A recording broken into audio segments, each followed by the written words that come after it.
All right, welcome back. We're still on to VOP this morning. Apparently, four yet to be identified school children were allegedly trapped in an open drainage in the early hours of Tuesday in the Wagada area of Lagos State.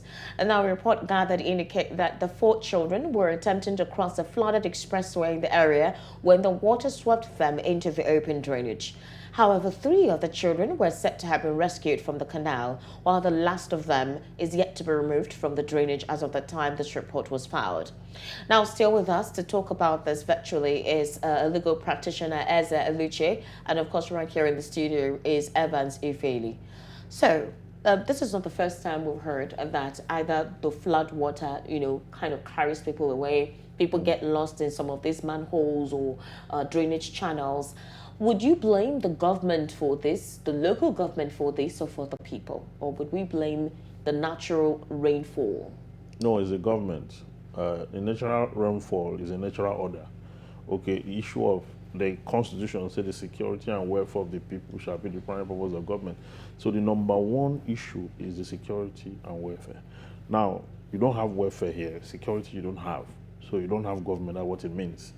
Otherwise, the government is supposed to ensure that all the drainages are blocked.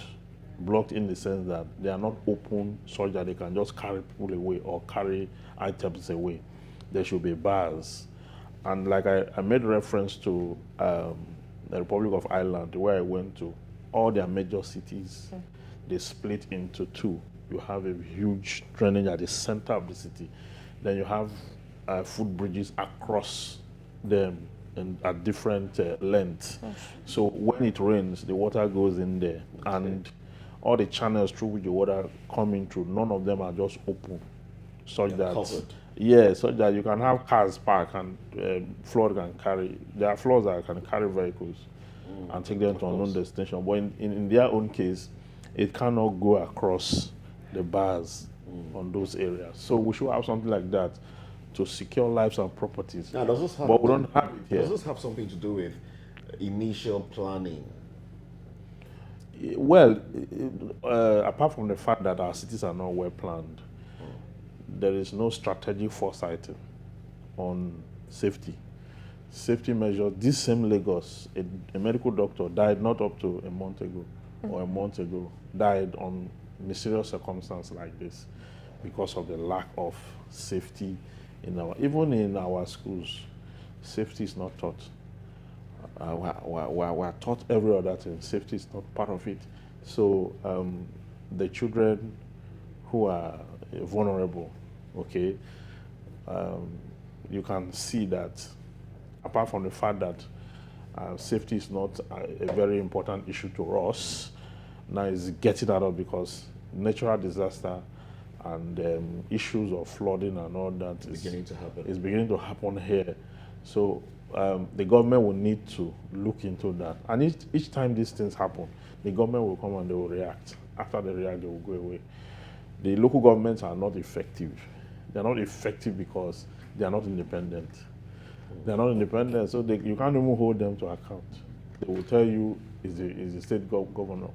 The state governor is not overseeing the local government at the same time. So the blame is in between. Nobody is really taking care of this society. But what were the children Everyone is actually going about doing? their own. I don't know, the rain of 2 days ago, Yes. it was quite that very early morning rain. Most areas of Lagos were flooded. Yes. What were the children doing on the road at that time of the morning? Where were they crossing to? You see, in Nigeria, when there are natural disasters, we don't shut down schools or institutions. People step on the natural disaster to go and survive. And in the process of survival, they lose their lives. In some places, when they forecast the weather, if there's going to be heavy storm, they will make announcement that the school should not open. It's because we are so blessed in Nigeria that there is no amount of natural disaster we cannot climb on. We now believe that the way we were 50 years ago is still the way our destiny is still. No, things have changed. We should begin to look at safety. We should begin to read the weather even before we step out from the house. There are countries where 1 minute is hot, the next minute is very cold. Okay, in countries like that, they are conscious of the environment. In Nigeria, people are not conscious of the environment. These issues, this supposed disaster is something that we could actually prevent. We have countries that it's no fault of theirs that they cannot help nature. For example, in Libya, there is a flood there. About more than 5,000 people have died. Yes. In Morocco, there was an earthquake. A couple of Earthquake. persons died, got injured, properties destroyed. These are disasters that no matter measures implemented to mitigate it, it's nature that will take its course. Some persons will say that Nigeria's topography is, we're lucky here. So why can't we put this safety mechanisms for natural occurrences like normal rainfall? It's the raining season, so normal rainfall or sunshine. Why do we have to have disasters or lives lost when a normal rain is falling? And the most painful thing about it is that there is ecological funding that the federal government dispenses to states for this. They don't use it like this. They don't use it for the purpose. And when you look at it, even when we are put on notice by the Cameroonians that they are about to release the Lagdo Dam and all that, we don't do anything. We wait until the water comes heavy on us. We just sit down. Governors of state just keep watching. I think what happened. There's a new notice now. 5 days, 7 days actually. Yes. Was the time given, and they said that people should move. People in low areas should move to high areas. That's about the only thing that we hear. They are displacing people in that high areas. Those people, do they have? Are they empowered to build huts and places or houses in those up areas? They are in their dynasty, their heritage, because it's low. Unfortunately, you're asking them to live there and go to high areas. The high areas, the people who own that high areas, would they allow them to trespass? You don't take care. You just ask people to go. That is not how to lead people. You don't lead people by asking them to go. You lead them by ensuring that they have security and welfare. When the disciples of Jesus told him to send the people away because they had been waiting for 3 days, he said, no, to provide for them. That is governance, security and welfare. Because you are leading them, they are looking up to you.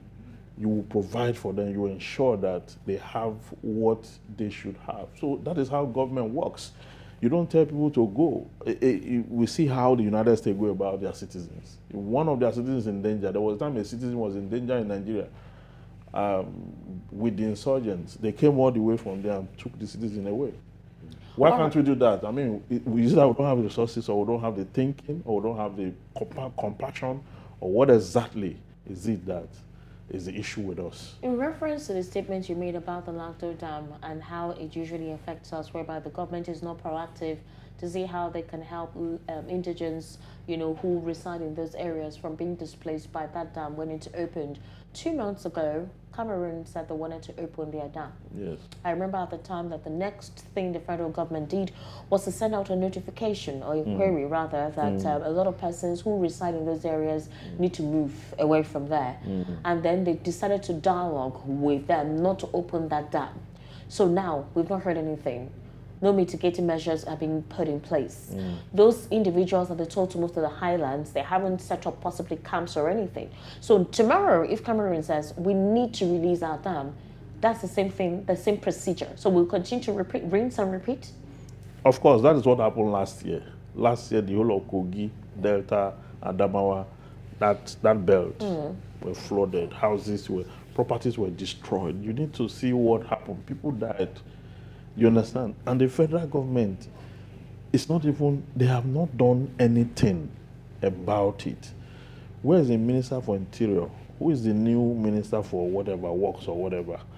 In some places, they build what they call wage. Is it wage they call it or something? They create measures to ensure that. But because governance in Nigeria is not about the led, it's about the leaders. So what they do is they can afford to take a helicopter and go to the sky and live. But the people they lead cannot do that. So it calls for, the citizens of this country should begin to reevaluate the kind of leadership that should occupy office. And when you say this, they will say the leadership, they are the same. At the top is one language they speak, okay? And the down is one language. The poverty is what defines the ground, the bottom. So if government are unable to, because these are things that citizens cannot do for themselves. The things citizens can do for themselves, they've done. They provide light for themselves, they provide water for themselves, they provide food for themselves and all that. Send their children to school, pay school fees, they do all that. But the issues of natural disaster and things that are overwhelming, the government must do it. And the people should place a demand on the government to do it. Otherwise, they will not do it.